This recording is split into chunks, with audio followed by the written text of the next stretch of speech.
I'm Maya. I was always the type of person to stick to a plan, college, job, save up maybe my own little place I could call mine one day. The irony of me working in a travel agency makes you wonder. I spent around 8 hours surrounded by posters showcasing places that I never visited. It was work, home, sleep, and repeat. Bam! The next thing you know, I got a call from an old college buddy of mine, Jake. Hey Maya, long time no see. Guess what? Throwing a camping trip this weekend. The second I picked up, he blurted out, "You need to come." Yeah, but no buts, Maya. It's just a weekend. You need a break. What's the point of selling dreams if you never live one? He was pushing, knowing I'd cave. All right. Send me the details. I gave in, already regretting my decision as we hung up. But a part of me felt a spark of excitement, something I hadn't felt in a long while. The rest of the week was a blur of preparations. I dug out my old camping gear, bought some new hiking boots, my old ones were a lost cause, and by Friday, I was as ready as I'd ever be. Saturday morning arrived, chilly and clear. I drove to the meeting spot, a little coffee shop where our group was gathering before heading out. Jake was already there, larger than life, greeting everyone with boisterous hellos. He introduced me around. "This is Maya, guys. We went to college together. She's a pro at booking your dream vacation but never takes one herself." The group laughed, and I managed a tight smile. Jake was just like I remembered, always the center of attention. As we set off, the reality of what I'd signed up for hit me. The path was steeper than I expected, the backpack was killing my shoulders, and those new boots felt like a torture device. About an hour in, I was seriously questioning my life choices. That's when I noticed him. Alex. Alex was a friend of a friend, tall with an easy smile, walking alongside me. "First time hiking in a while?" he asked, eyeing my awkward steps. "Is it that obvious?" I gasped a bit. He laughed. "Here, let me help you with your pack. It'll make the climb easier." Reluctantly, I handed it over, feeling a mix of relief and embarrassment. "Thanks, I guess. I'm not as fit as I thought." As we walked, Alex shared stories of his own travels and misadventures. He had this easy way about him that made the hours pass faster. I found myself laughing more than I had in months. By the time we set up camp, I was exhausted but exhilarated. The evening passed with campfire stories and marshmallows. Alex stayed close, and we talked late into the night, the stars our only light. Waking up in a tent wasn't my usual start to a Sunday, but there I was with a stiff back and the chirping of birds outside. The day promised more hiking, and honestly, I was dreading it. Pulling on my boots, which were now slightly less torturous than the day before, I stepped out into the crisp morning air. Alex was already up, brewing coffee over a small camp stove. "Morning, Maya," he said with a smile as I approached. "Morning. Sleep well?" "Better than I expected," I replied, rubbing the sleep from my eyes. "What's that smell?" "Coffee. Thought it might help kickstart the day. Want some?" "God, yes. Thanks," I said, accepting the cup and sipping carefully. The warmth was comforting, and the caffeine started to seep into my bones. As the others began to stir, Jake called us to gather around. "All right, team. Today's trek is a bit tougher, so let's stick together, and hey, no one gets left behind." I glanced at Alex, silently pleading for him to stick close. He seemed to understand and nodded subtly. We started off at a good pace, the trail leading us through denser forest. The terrain was rough with roots and rocks that demanded attention. Alex walked beside me, offering a steady stream of conversation that kept my mind off my aching muscles. "So, Maya, what made you finally say yes to a trip like this?" he asked as we navigated a particularly tricky stretch. I laughed. Jake wouldn't stop nagging. He said I was becoming part of the furniture at the office. Guess I needed to prove him wrong. The path eventually opened up to a beautiful clearing with a view of the mountains beyond. We stopped for a break, everyone catching their breath and taking in the scenery. I dropped my pack with a thud and flopped down beside it. Alex sat down next to me, handing me a water bottle. "You're doing great, Maya." "Seriously, thanks, Alex. This is tougher than I thought. But I'm glad I came," I admitted, looking around at the natural beauty. We spent a few moments in comfortable silence, just enjoying the peace of the wilderness. It was new for me, this quiet companionship, and I found myself not wanting the moment to end. As we got up to continue, Alex offered his hand to help me up. "Ready for the next leg?" "As ready as I'll ever be," I said, accepting his hand. The rest of the morning passed in a blur of greenery and occasional wildlife sightings.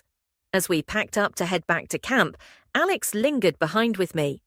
"Hey, Maya, there's a small waterfall not far from here. Want to check it out before we head back?" I hesitated, my body screaming for rest, but then I nodded. "Sure, why not? Lead the way." That little detour, just the two of us, felt like an adventure within an adventure. The waterfall was breathtaking, a hidden gem tucked away from the beaten path. Standing there, watching the water cascade down, I felt something shift inside me. Maybe it was the raw beauty of the place, or maybe it was the person by my side, but I knew I would remember this moment for a long time. Life has a funny way of turning your plans upside down. 2 years after that camping trip, Alex and I got married. It was a simple wedding, nothing too fancy but filled with joy. Well, mostly. His mum, Mrs. Collins, stood there with her lips pinched tight, barely cracking a smile. She never thought I was good enough for her son and never missed a chance to let me know. Fast forward 3 more years, and Alex came home one day with a big idea. "Maya, we should move in with my mum. Since Dad passed, she's all alone in that big house, and I worry about her." I was chopping vegetables for dinner and almost nicked my finger with the knife. "Live with your mum? Alex, you know how she feels about me." He sighed, scrubbing a hand through his hair. "I know it's not ideal, but she's my mum. We need to look after her." The thought of living under the same roof as Mrs. Collins made my stomach turn, but I loved Alex. "Okay, we'll try it for you." The day we moved in, Mrs. Collins greeted us with a forced smile and a list of house rules she'd written down. I tried to keep things light, but the tension was thick. That evening, while Alex was setting up our bedroom, his mum cornered me in the kitchen. "Maya, I hope you understand that this is still my home. I expect certain standards to be maintained," she said, eyeing the way I was organising the pantry. I nodded, keeping my voice steady. "I'll do my best, Mrs. Collins," she huffed. "Please at least try to keep things clean and don't think you can just lounge around all day. There's plenty to be done." Her words stung, but I swallowed the hurt. "I'll make sure everything's up to your standards." The days turned into weeks, and the weeks into months. Living with Mrs. Collins was as tough as I had feared. She had a comment for everything I did, from the way I cooked meals, "Too spicy, Maya, not everyone likes to burn their tongue," to how I did the laundry. "You're folding those sheets all wrong." One particularly rough day, Alex came home to find me scrubbing the kitchen floor, tears of frustration welling up. "Hey, what's wrong?" he asked, kneeling beside me. "It's just your mum. I'm trying, Alex, but it feels like she's never happy with anything I do." He wrapped an arm around my shoulders. "I'm sorry, Maya. I see how hard you're trying. Let me talk to her, okay?" The talk must have had some effect, because Mrs. Collins backed off a bit. She was still cold, but the constant criticisms slowed down, slowly, very slowly. We settled into a tense routine. Then came the discussion about children. I wanted to start a family, but month after month nothing happened. I was worried and brought it up one evening while Alex and I were washing dishes. "Alex, do you think there's something wrong? Should we see a doctor?" He didn't look at me, focusing on a stubborn spot on a plate. "I don't know, Maya. Let's not rush things. These things take time." "But it's been years," I pressed, feeling the sting of tears. He put down the dish and took my hands. "Hey, let's just be patient, okay? We have a lot on our plates right now." As tough as things were, I found small ways to make that old house feel like home. I started a garden, something I'd always wanted to do. Mrs. Collins even complimented it once. though it was more of a grunt than actual praise. One afternoon, while I was pruning the roses, she came out and watched me for a few minutes. "You have a knack for this gardening thing," she remarked almost begrudgingly. I smiled, wiping sweat from my brow. "Thanks, Mrs. Collins. It's nice to hear that from you." One day, Alex asked me to quit my job, and I unexpectedly agreed, becoming a housewife. Every day was a juggle between household chores, taking care of Mrs. Collins, and dealing with the undercurrents of a changing family dynamic. Alex's behavior had started to shift too. He was staying late at work, often too tired to talk when he got home, and on many nights he just crashed in the spare room, mumbling about needing to catch up on sleep. One evening, while I was fixing a leaky faucet, Alex's sister Lydia dropped by unannounced. "Still playing the devoted wife in this dreary old tomb," Lydia sneered as she looked around the dimly lit kitchen. "It's not that bad, Lydia. It'll grow on you," I shot back, trying not to let her get under my skin. She laughed, a harsh sound that echoed off the high ceilings. "It's just like you, isn't it? Old-fashioned and lonely. Fits you perfectly." Before I could respond, she turned to her mother. "Mum, I need some money. The usual stuff, you know how it is." Without a moment's hesitation, Mrs. Collins pulled out her checkbook and wrote her a check, her hand shaky but determined.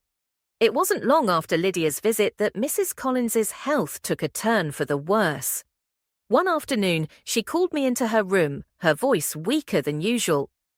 "Maya, can you help me with my bath? I can't do it myself today." I nodded, swallowing the lump in my throat. "Of course, Mrs. Collins."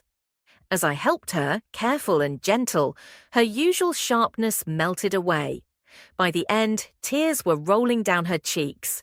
"Thank you, dear. My own daughter, she won't even help me." "Don't mention it.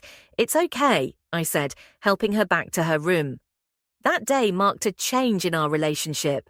She started treating me more like a daughter than a reluctant houseguest.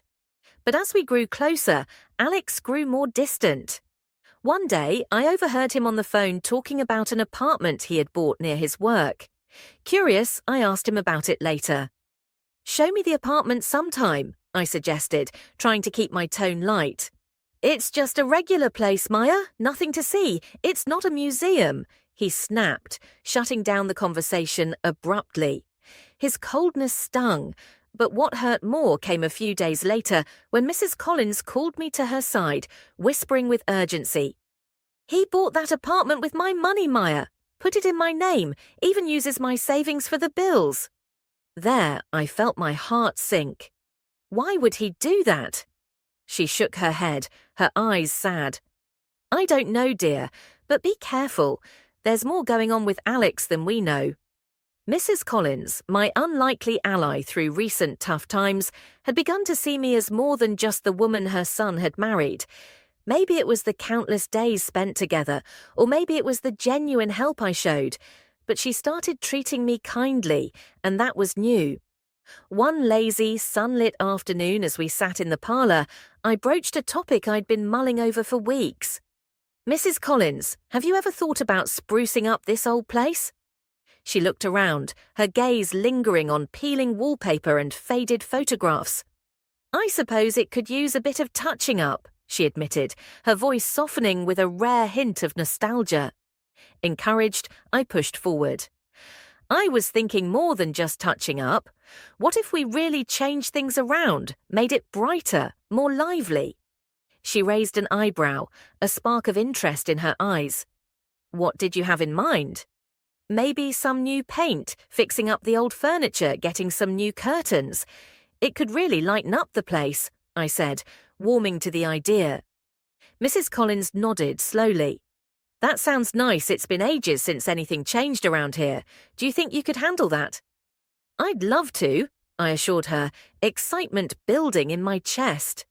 The next day, armed with paint samples and fabric swatches, I set about transforming the old mansion. The work was hard, but it felt good to be doing something tangible, something that would breathe new life into these tired walls. As I was stripping wallpaper in the dining room, Mrs. Collins came in, leaning on her cane. "You're really going all out, aren't you?" she observed, watching as I scraped off layers of the past. I am, I replied, smiling despite the sweat on my brow. This place is going to feel completely different. She chuckled, a sound so rare I almost didn't recognize it. At this rate, I might not even recognize my own home. Days turned into weeks, and the house slowly transformed. The dark, drab colours gave way to bright, welcoming tones. Old, musty carpets were removed, revealing beautiful hardwood floors that we polished until they shone. Alex was hardly around, his visits growing even more infrequent. But one evening, he came home as I was draping new curtains in the living room. "What the hell is all this? What have you done to my house?" he demanded, his eyes darting around the changed space. At that moment, Mrs. Collins entered the room. "It's my house, Alex. I want it to be nice. Ma is doing a wonderful job." Alex looked between us, his frustration palpable. "Fine," he snapped, before stomping off to other parts of the house. Despite his reaction, we pressed on. Mrs. Collins and I picked out new furniture, replacing the old heavy pieces with lighter, more modern choices that still respected the house's character. Every new addition seemed to lift her spirits and mine too. Life had just started settling down after the renovation when Mrs. Collins's health took a sudden turn for the worse. One morning, I found her slumped over in her chair, barely able to speak. The panic button was hit, and within hours we were in the emergency room, where doctors buzzed around her, finally declaring she'd suffered a stroke. She was whisked away for treatment, and I found myself pacing the sterile, cold hallways of the hospital alone. Alex didn't show up, neither did Lydia. Mrs. Collins spent a couple of weeks in the hospital, but it was only me who visited every day. I'd sit by her bedside, holding her hand, talking about the house, trying to keep her spirits up while she stared blankly at the walls. Her body was weak, her spirit weaker. When she was finally discharged, she was a shell of her former self, confined to her bed. Her movements were slow and her speech slurred. It was on that first day back at home when Alex and Lydia decided to show their faces. They walked past me in the hallway straight to Mrs. Collins's room, where they began discussing her assets as though she wasn't lying right there. "Mum's got that savings account. We should look into that," Lydia was saying, flipping through some papers she shouldn't have had. "Yeah, and the house. We need to start thinking about what to do with it," Alex chimed in, not even trying to lower his voice. Mrs. Collins's eyes filled with tears, her hands trembling. Seeing her so vulnerable broke my heart. I couldn't hold back anymore. "Can you two stop? She's right here listening to all this." Alex turned on me, his face twisted in annoyance. "This is family business, Maya. Stay out of it." Lydia scoffed. "Yeah, just because you play nurse doesn't mean you have a say." Their words stung, but I wasn't about to let them bully me or her. "She is my family too, and I'm not going to let you two treat her like this." From that day on, I threw myself into caring for her. I read up on stroke recovery, learned exercises to help her regain mobility, and massaged her limbs to keep them from stiffening. Slowly, she started responding. It was painstaking and slow, but progress was made. She began eating on her own, a stubborn set to her jaw whenever she'd attempt to walk with my support. Alex and Lydia watched this recovery with thinly veiled dismay. It seemed every step forward for Mrs. Collins was a step away from whatever plans they'd concocted for her assets. One evening, as I helped Mrs. Collins back into bed after a particularly strenuous set of exercises, she looked up at me with more clarity than I'd seen in weeks. "Thank you, Maya," she murmured, her voice still weak but determined. "You're my real family." It had been a peaceful year in some ways, the mansion slowly feeling more like a home under my care. That peace shattered the morning I found Mrs. Collins passed away in her sleep. It was a quiet exit, fitting for the gentle side of her I'd come to know. The funeral was a surreal blur. I was greeting mourners in the parlour, still in a daze, when Alex walked in. The shock came not just from seeing him. He'd been increasingly absent over the past year, but from the woman who accompanied him, holding a toddler with another child tugging at her skirt. "This is my wife, Linda, and these are my children." Alex introduced them without a flinch. His words cut through the murmurs of the crowd like a knife. Then he turned to me, his voice cold and sharp.